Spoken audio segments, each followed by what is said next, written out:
Question হইল simple question. Distinguish between final goods and intermediate goods. তো ভালো করে দেখবা কারণ ফাইনাল গুডস এর পরের দিকে আবার একটা সাব ক্যাটাগরি আছে, মানে ফাইনাল গুডস রে ফার্দার আবার ডিভাইড করা হয়েছে। কি হইছে আমরা দেখি। ফাইনাল গুডস আর ইন্টারমিডিয়েট গুডস কোনটা? ইকোনমিক্সে বেসিক্যালি কিছু গুডস আছে যে গুডসের ফার্দার আর কোনো কনজাম্পশন ছাড়া কোনো ইউজ হয় না। What I am saying, there are some goods which are used only for consumption purpose, not for other anything else. But at the same time, economics এ আরো কিছু গুডস আছে যেটা at a time কনজাম্পশনের লাগি use করা যায় বা কনজাম্পশনের লাগি use না করিয়া ফার্দার কোনো গুড প্রোডাকশনের লাগি ইউজ করা যায়, and that good is called intermediate good. মানে let me give an example. মনে করো let us take this pen, this is final good. কেন এটা ফাইনাল গুড? বিকজ এইটা দিয়া শুধু কনজাম্পশন হতো, মানে ইউজ করতে পারবো, লিখতে পারবো, বাট ফার্দার এই পেন দিয়া আর কোনো কিছু প্রোডাকশন পসিবল না। বাট যে প্লাস্টিকটা ইউজ হয়েছে, ফর এক্সাম্পল এই পেনটা প্লাস্টিকের পেন, যে প্লাস্টিকটা ইউজ হয়েছে এই পেন প্রোডাকশনে, that plastic is an intermediate good. কেন? ওই প্লাস্টিকটা আমরা তখন অন্য কোনো পারপাসে ইউজ করতে পারতাম, এট দ্য সেম টাইম ইউজ না করলে আমরা পেন প্রোডাকশনে ইউজ করতে পারতাম। Am I clear what I am saying? বুঝা গেছে কি জিনিস? যে জিনিসটা আমরা কনজাম্পশন করতে পারি ডাইরেক্টলি বা এটা দিয়ে ফার্দার আর কোনো গুড প্রোডাকশন পসিবল হয়, that is called intermediate good. But যেটা শুধু কনজাম্পশন ইউজ হয়, মনে করো ফর এক্সাম্পল তোমরা যে ডেস্ক আর বেঞ্চ ইউজ করবে, this is made of wood, ঠিক আছে? ডেস্ক বেঞ্চ আমরা কি দিয়ে বানাই? আমরা বানাই উড। এই desk or bench is a final good. এই ডেস্ক বেঞ্চ দিয়ে ফার্দার কিছু প্রোডাকশন হয় না, but wood is an intermediate good. তুমি এটা ইউজ করতে পারবে জাস্ট ফর এক্সাম্পল মনে করো তোমার ঘরের বাউন্ডারি বানাইতে, at the same time same wood দিয়ে তুমি ডেস্ক বেঞ্চ প্রোডাকশন করতে পারবে। ক্লিয়ার? সো কি বলছি? So the good which is used as a consumption at the same time can also be used for the production of other good is known as intermediate good. And final good is that good which are used only for consumption purpose. Clear? Clear? Acha, let us see. Definition dekho ki lekha ache. It refers to those goods which are used either for final consumption or for final investment. This word is important. Final consumption মানে এটা দিয়ে আর কিছু, মনে করো AC, that air condition is an final good. এটা আমারে directly air দেয়, এই এয়ার কন্ডিশন দিয়া আমি কিছু আর ফার্দার প্রোডাকশন করতে পারতাম। বাট যে ম্যাটেরিয়াল ইউজ হয়েছে, মনে করো একটা প্লাস্টিকের ক্যাবিনেট, ভিতরে কিছু মোটর বা হোয়াট এভার, যে ম্যাটেরিয়ালসটা ইউজ হয়েছে এই এসিটা বানাইতে, that material is an intermediate good.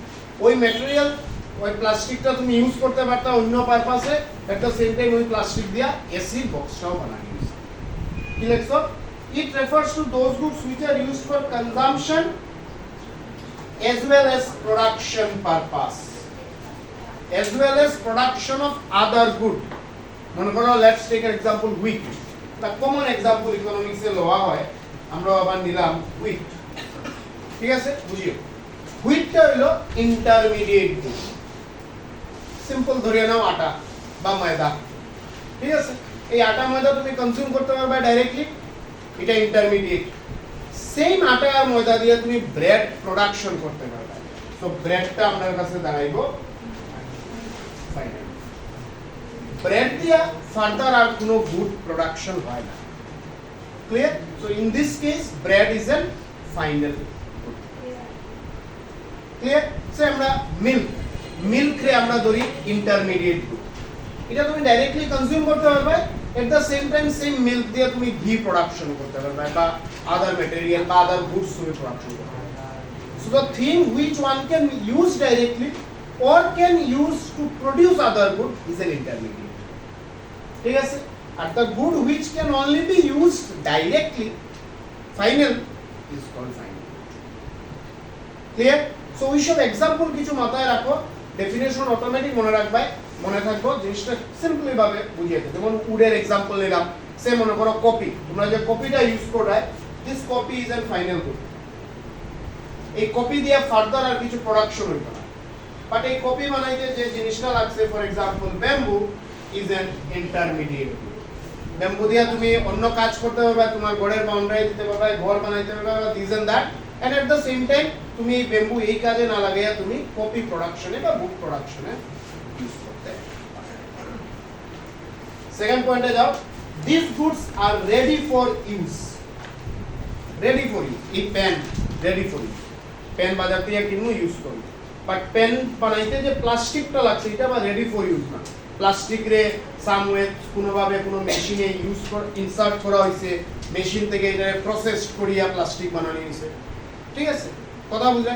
তো যেটা ইন্টারমিডিয়েট এটা রেডি ফর ইউজ পাওয়া হয় না। যেমন মনে করো তুমি মনে করো এই যে ডেস্ক বেঞ্চ বানানো হয়েছে যে কাঠটা দিয়া, যে উড দিয়া, উডটা তো আর এইরকম শেপে আসছিল না। মনে করো একটা ট্রি আসছিল, একটা গাছ আসছিল, কোনো শেপ আসছিল না, তার সব এটারে কাটা হইছে, কার্পেন্টারে কাটছে, মেশিন লাগাইছে, এরপরে শেপ ধরে ডেস্ক বেঞ্চ বানায়। So once it is being made as a desk and bench, it becomes ready for আচ্ছা ইয়েস।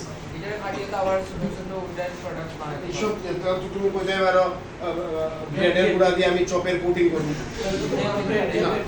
এইসব ফালতু জিনিস ইকোনমিক্সে দেখো। Now, next is classification of final goods.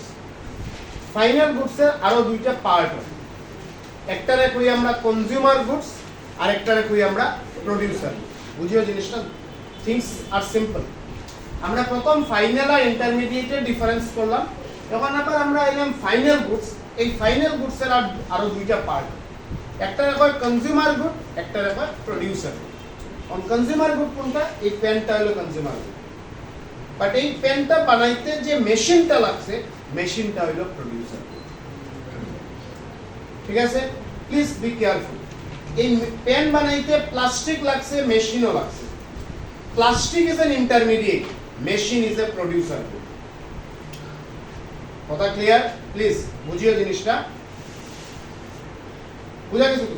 Not tough, আমি রিপিট করি। আর ফাইনাল গুডের ফার্দার আরো দুইটা ডিভিশন হয়, একটারে আমরা কই কনজিউমার গুড আর একটারে কই প্রোডিউসার গুড। এটা ইন্টারমিডিয়েটের আন্ডারে আই না, কিন্তু এটা ফাইনাল আন্ডারে। কোনটা consumer good? For example this pen is a consumer good, but পেনটা তো বানাইতে প্লাস্টিক লাগছে আমরা জানি, শুধু প্লাস্টিক দিলেই নাম পেন হইতো তা তো না, এটা মেশিনে পালানো হয়েছে। মেশিনটা প্রোডিউসার, প্লাস্টিকটা আবার ইন্টারমিডিয়েট। আর মেশিন আবার আয় কিন্তু ফাইনাল গুডের আন্ডারে, মেশিন আবার ইন্টারমিডিয়েট গুডের আন্ডারে আয়।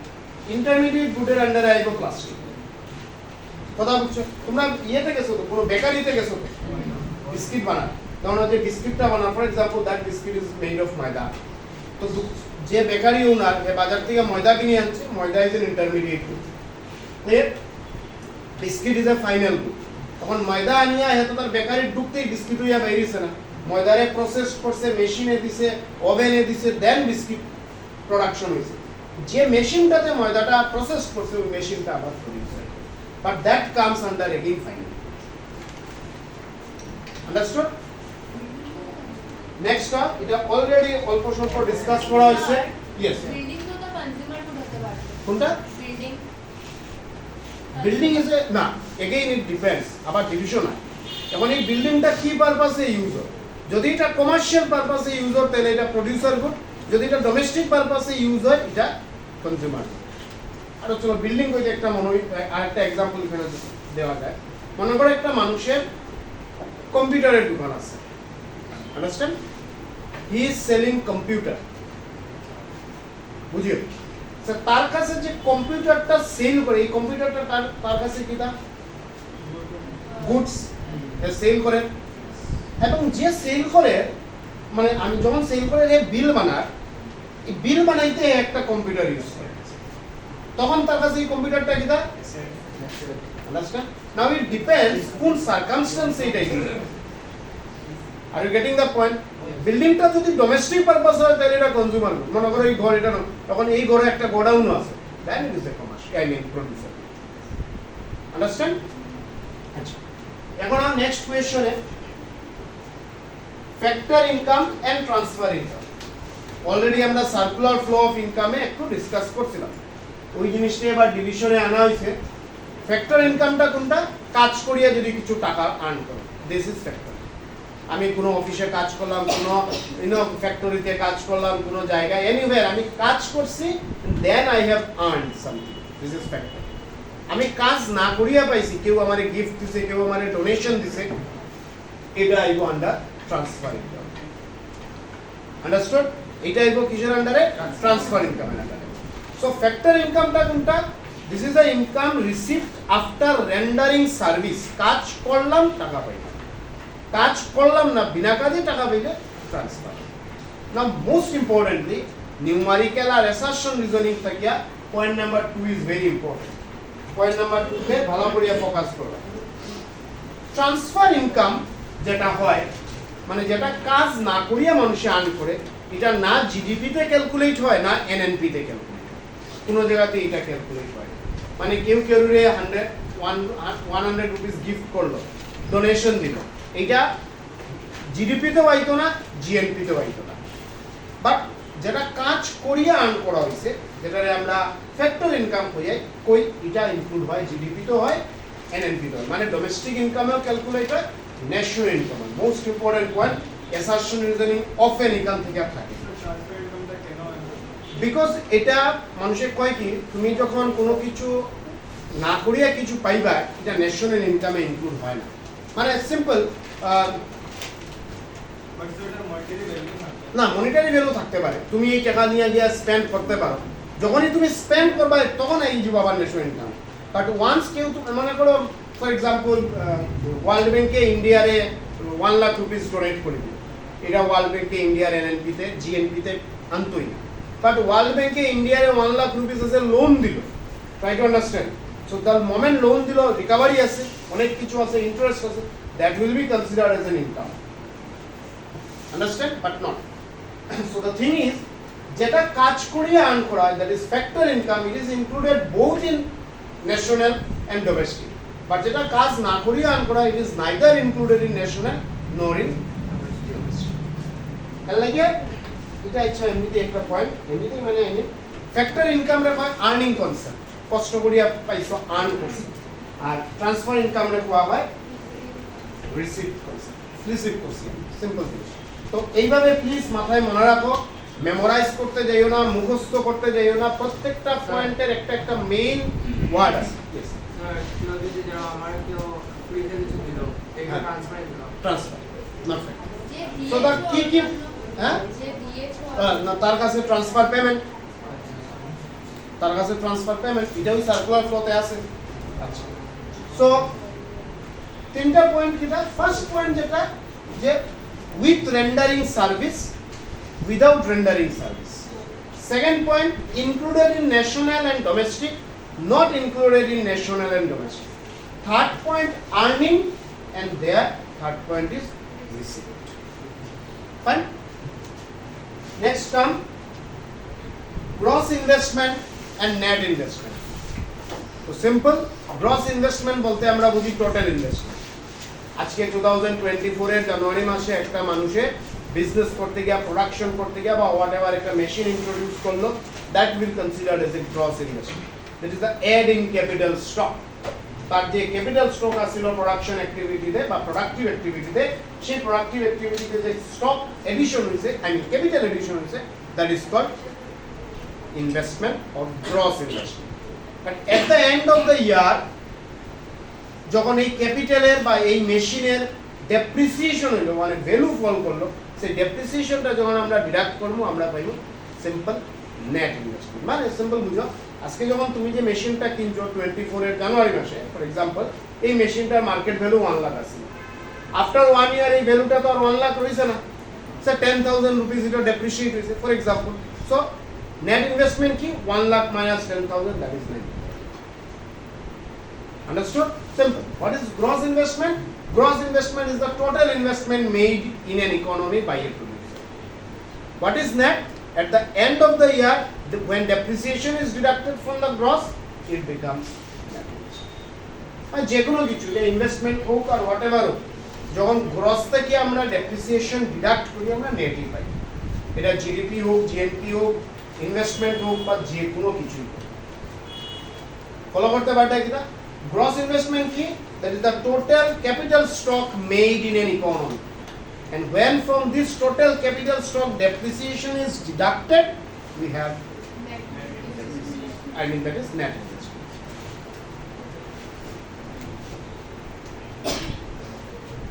এখন এইখানে এগুলো ছোট ছোট কনসেপ্ট, এজ আ ডেফিনেশন এক্সামে আওয়ার চান্স খুব কম, বাট নিউমারিক্যালি আর অ্যাসারশন রিজনিং এ অফেন ইউজ হয়। নেক্সট যেটা আমার কাছে হইলো সেটা হলো নেট ইনডাইরেক্ট ট্যাক্সেস। এখন কোয়েশ্চন দেওয়া হলো what is this? This is very simple, the difference between indirect tax and subsidy. What is indirect tax? Indirect tax is the tax imposed by the government. মানে simply GST টারে কই আমরা indirect. আগে before implementation of GST, sales tax, excise duty, custom duty, value added tax মানে VAT, এইগুলা সব কিছুরে আমরা indirect tax করি। But যখন GST এলো এগুলা তো আর কিছু নাই, সবগুলা সাম আপ করিয়া ওইগুলো একটাই ট্যাক্স, নাম হলো GST, R GST is nothing but called indirect tax.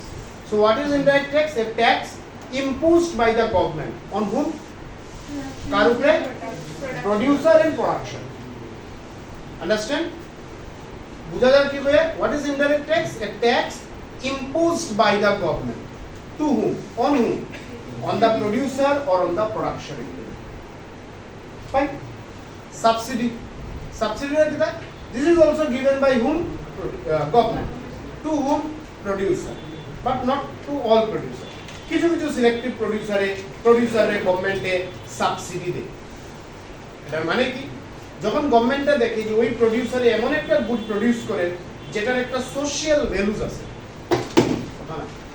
যখন গভর্নমেন্টে দেখে যে প্রোডিউসারে ওই একটা পার্টিকুলার প্রোডিউসারে যে জিনিসটা প্রোডিউস করে এটা ডাইরেক্টলি একটা সোসাইটির ওয়েলফেয়ারের লগে রিলেটেড, তখন গভর্নমেন্টে তারে সাবসিডি দিব to encourage to produce more. মনে করো ফর এক্সাম্পল একটা প্রোডিউসারে রাইস প্রোডাকশন করে, ফার্মার, সিম্পল ধরো ফার্মার, গভর্নমেন্টে কি তা বলতেছে ফার্মারকে যে তুমি মার্কেট থেকে একটা ট্র্যাক্টর কিনে আনো, যে ট্র্যাক্টরের মার্কেটের ভ্যালু 5 লাখ, তোমার কাছ থেকে 50% সাবসিডি, তুমি এই ট্র্যাক্টর মার্কেট থেকে ফর এক্সাম্পল 50% সাবসিডি, তুমি ওই ট্র্যাক্টর মার্কেট থেকে 2,50,000 এ কিনে আনবে। Understand? মানে same tractor, the price in the market is 5 lakhs, গভর্নমেন্টে বলতেছে ফার্মারে তুমি যা কিনো তুমি এটা 2.5 লাখে পাইবে, বাকি 2.5 লাখ আমি অন বিহাফ অফ ইউ ওই ট্র্যাক্টর সেলারকে দিয়ে দিব। এটা গভর্নমেন্টে কেন করে? সো দ্য থিং, যে ট্র্যাক্টরটা ফার্মারে মার্কেট থেকে 5 লাখের জায়গায় 2,50,000 এ কিনলো, তার মানে কি তার কস্ট অফ প্রোডাকশন কমে যাব। নোটিস করতে পারবে তার কস্ট অফ প্রোডিউসিং রাইস কমবো। তো দ্য মোমেন্ট তার কস্ট অফ প্রোডিউসিং রাইস কমবো, তার প্রফিট অফ প্রোডাকশন বাড়বো এবং হে আরো এনকারেজ হইব রাইস প্রোডাকশন। সো এই ধরনের সাবসিডি গভর্নমেন্টের সব প্রোডিউসার বা সব গুডস প্রোডাকশনের লাগি দেয় না, এমন গুডসের লাগি বা এমন প্রোডিউসারে দিব, গভর্নমেন্টে দিব যেটা সোসাইটির ওয়েলফেয়ারের লগে রিলেটেড। মানে ফর এক্সাম্পল ধরে নাও যখন করোনা হয়েছিল, যখন ডিফারেন্ট কোম্পানিজে ভ্যাকসিন প্রোডাকশন করছিল, তখন গভর্নমেন্টের নানা ধরনের সাবসিডি আর ফ্যাসিলিটি প্রোডিউসারে দিচ্ছে যাতে তারা আরো বেশি এনকারেজ হয় প্রোডাক্টটা প্রোডিউস করতে, বিকজ এটা সোসাইটির ওয়েলফেয়ার হবে related. Clear? Now the difference between IT and subsidy, that is IT minus subsidy will give us NIT. Clear? কি বুঝলি? মানে যেমন বলেছো কোন পার্টিকুলার প্রোডাক্টের মধ্যে মানে প্রোডিউসার ওই জায়গাটা Indirect tax is a tax imposed by the government on the producer. Subsidy is some amount of relaxation or concession. কথা বুঝলে? রিল্যাক্সেশন কনসেশন বুঝলে? এখন সাবসিডি কিটা রিল্যাক্সেশন বা কনসেশন দে, কে দে? গভর্নমেন্টে। কারে দে? প্রোডিউসার দে। কোন প্রোডিউসারে দে যে প্রোডিউসারে এমন একটা গুড প্রোডাকশন করে যেটা সোসাইটির ওয়েলফেয়ারের লগে রিলেটেড। এখন মনে করো যে গুটকা প্রোডাকশন করে গভর্নমেন্টে তারা সাবসিডি দিত না, বাট যে প্রোডিউসারে রাইস প্রোডাকশন করে, যে প্রোডিউসারে মনে করো মেডিসিন প্রোডাকশন করে, ভ্যাকসিন প্রোডাকশন করে, দিস আর এসেনশিয়াল সোসাইটির ওয়েলফেয়ারের লগে রিলেটেড, ওই সব প্রোডিউসারদের গভর্নমেন্টে সাবসিডি দিবে। মানে দিব কি যে প্রোডিউসারেরা তো কিছু প্রোডাকশন করতে তো কিছু কিনতে লাগে, রাইস প্রোডিউসারের ট্র্যাক্টর কিনতে লাগে, রাইস প্রোডিউসারের বাজার থেকে ফার্টিলাইজার কিনতে লাগে, বাজার থেকে সিডস কিনতে লাগে। গভর্নমেন্টে বলছে তুমি বাজার থেকে সিডস ফার্টিলাইজার কিনো, মার্কেট যে রেট এর থেকে কমে তুমি পাইবে। তো যখন এই প্রোডিউসারে কমে পাইবো, আলটিমেটলি তার কষ্ট প্রোডাকশন কমে দিব। যখন কষ্ট প্রোডাকশন কমবো, তার প্রফিট বাড়বো, তারে আরো গভর্নমেন্টে ইনডাইরেক্টলি এনকারেজ করে ওই গুড প্রোডাকশন করবে, যাতে সোসাইটিতে ওয়েলফেয়ারটা maintain. Now what I am trying to say যে আইটি আর সাবসিডির ডিফারেন্সটা হলো এনআইটি। ক্লিয়ার? এখন এনআইটিটা কই ইউজ হয়? এনআইটি ইউজ হয় এই জায়গাতে। কোন জায়গাতে মনে আছে? মার্কেট প্রাইস আর what is factor cost? Factor cost is something at which a good is produced. Factor cost is something at which a good is produced. Market price is something at which a good is sold. এই pen production করতে 10 টাকা খরচ হয়েছে, machine, plastic, labour, this and that সব কিছু মিলাইয়া 10 টাকা খরচ হয়েছে। 10 rupees is spent or incurred, spent over technically wrong, incurred by a producer to produce this pen. Now this 10 is factor cost. Clear? তখন এই পেনটা যখন মার্কেটে প্রোডিউসারে বা কোম্পানিয়ে সেল লাগে আনছে, তো 10 রুপিসে সেল করেন না, হে মনে করো 11 এ সেল করেন বা 12 বা 13 এ whatever it is. Now যে প্রাইসে সেল করেন that is called market price. তখন এই মার্কেট প্রাইস আর ফ্যাক্টর কস্টের ডিফারেন্সটা আমরা কি দিয়ে বার করব? আমরা ডিফারেন্স বার করব net indirect tax, that is simply called NIT. Clear? মানে আমার যদি মার্কেট প্রাইস দেওয়া থাকে, ফ্যাক্টর কস্ট, আচ্ছা one more thing, always market price is more than factor cost. Fine? আমার যদি ইকুয়াল টু লেফট সাইডে মার্কেট প্রাইস থাকে, প্লিজ শুনিও, আমার যদি ইকুয়াল টু লেফট সাইডে মার্কেট প্রাইস থাকে, তাইলে রাইট সাইডে ফ্যাক্টর কস্টের লগে এনআইটি এড হইব। কেন এনআইটি এড হইব? Because factor cost is smaller than market price. আর যদি ইকুয়াল টু লেফট সাইডে আমার ফ্যাক্টর কস্ট থাকে, তাইলে মার্কেট প্রাইস থেকে এনআইটি ডিডাক্ট। লেখার দরকার নাই, আমরা ফর্মুলাতে লেখুন, জাস্ট শুনো, মাথায় রাখুন, যেন যখন আবার লেখুন একদম নতুন কিছু পাও না। তো কি বললাম আমি? আমার যদি মার্কেট প্রাইস ক্যালকুলেট করার লাগি কয়, তাহলে ফ্যাক্টর কস্টের লগে এনআইটি এড করব। আর যদি আমারে ফ্যাক্টর কস্ট ক্যালকুলেট করার লাগি কয়, তাহলে মার্কেট প্রাইস থেকে NIT deduct. Is it clear? Clear? মনে থাকবো? মনে থাকবো? তাহলে নেক্সট কোশ্চেনে যাও। Define NFIA.